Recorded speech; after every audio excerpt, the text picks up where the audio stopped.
हर हर महादेव नमस्कार। एटा हूँ विशाल बरगछ।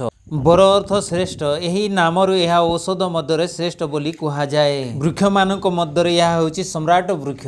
भारतीय संस्कृति रे तुलसी एवं अश्वत्थ परि बट वृक्ष मध्य एक आध्यात्मिक वृक्ष रूप से पूजा करा जाए। जो लोक मानकर पाखरे नपुसकता गुण अच्छी, नपुसकता गुणर अर्थ जो मानकर लिंग ठीक भाव में काम देउनी, स्त्री पुरुष सहवास रे ठीक भाव में काम देउना, से सकारु जो मानकु माने पिला छुआ हो पारु नाही, सेही मानक पई आज यही औषधर उपचार मु कहिबी। यह द्वारा निश्चित आपणकर नपुसकता दूर हेबो, आपणकर लिंग काम देबो, सहवास रे मध्य ठीक काम देबो, आपणकर बीज शक्ति बढ़िबो, शुक्र शक्ति बढ़िबो, आपण सुस्थ सबल और आपणक शरीर हृष्टपुष्ट मजबूत हो जिवो। बर हो लकु पुष्या नक्षत्र रे संग्रह करी सेति सह सुंठी पिपली गोलमरीच सम भाग रे पीसी छाई रे सुखाई बटिका प्रस्तुत करी रखिबे।